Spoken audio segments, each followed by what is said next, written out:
दृष्टीने अत्यंत भाग्याचा दिवस आहे, भाग्याचा दिवस आहे। माझ्यापेक्षा इथे मोठमोठी दिग्गज मंडळी आहेत। राजकारणामध्ये महाराज 43 वर्ष माझी गेली। 7 वेळा सुदैवाने मला जनतेने आमदार केलं, 1 वेळा जिल्हा परिषद सदस्य म्हणून नेमलं। या दीर्घ काळामध्ये, इतक्या दीर्घकालीन प्रवासामध्ये कधीही माझ्यावर माझ्यावर भ्रष्टाचाराचा आरोप माझ्या विरोधात सुद्धा केला। माझ्या चारित्र्यावर एवढा सुद्धा शिंतोडा कोणी उडवला नाही। आणि म्हणून पुढे किती काळ आहे मला माहित नाही, पण जो काही पुढे काळ असेल आपल्या सर्वांच्या आशीर्वादाला, तो अशाच पद्धतीने निष्कलंक आणि कुठल्याही प्रकारचा आरोप न लागावा एवढंच फक्त मागणं आपल्याकडे मागतो, यापेक्षा फार काय मागत नाही।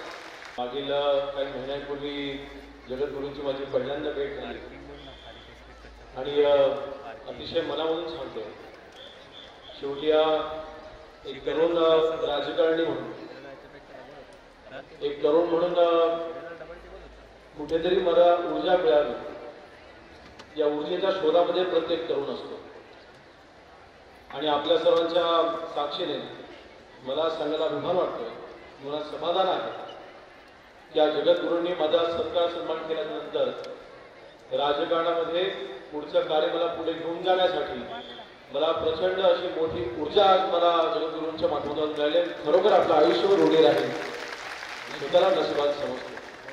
स्वामींचा एक भक्त म्हणून गेले जवळजवळ 34-35 वर्ष मी स्वामींबरोबर।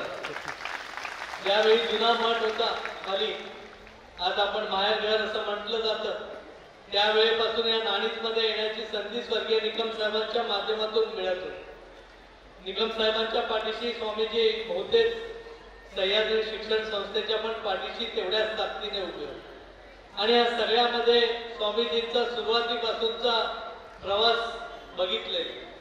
ज्यावेळी तो काळ होता ज्यावेळी स्वामीजींच्या ज्या ज्या घोषणा होत्या, उदयजींचं पण या इथे मी सगळ्यांच्या वतीने आपलं स्वागत करतो।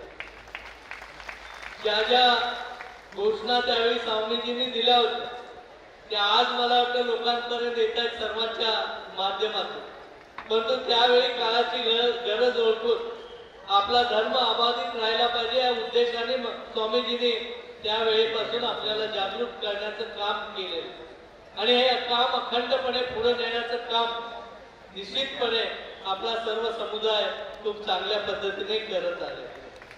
टाइम्स डिजिटलला लाईक करा, शेअर करा, सबस्क्राईब करा आणि बेल आयकॉन दाबायला विसरू नका। Times digital.